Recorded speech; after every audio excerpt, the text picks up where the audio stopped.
Welcome back. Viewers have been reaching out to us with questions about the COVID-19 vaccine. One focused on the FDA emergency use process and concerns that the shot was rushed. Reporter Larry Seward asked doctors their thoughts.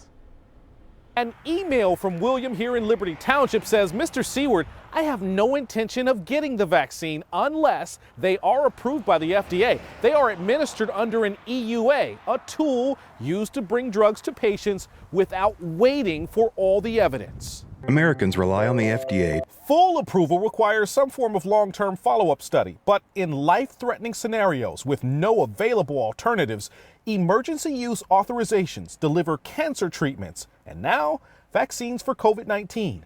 With, quote, no evidence available regarding long-term effects, though, William is wary, so we took his concerns to doctors. I think that the individual is correct that we don't have long-term data. I would agree that the mRNA technology that we're using is newer, but I think that the balance is if you don't get a vaccine and enough people in our community do the same, we are not going to get out of this pandemic. My first response would be, go ahead and buy his family a sympathy card, set it aside.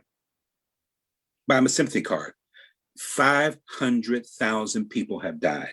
Yes, we've learned more about this virus as time goes on. But to me, the alternative is death. It's just not the death. Look at the number of people that were hospitalized that have permanent damage. There are people whose taste and smell will not come back, has not come back. There are people who can't walk. There are people who have no energy after being up for only a few hours. That's an emergency. So getting this out to people rather than waiting for the studies to complete. If we waited for that time and we didn't give vaccine, we're going to see another 500,000 Americans die from this disease. We have a choice. Sometimes the choices are not optimal.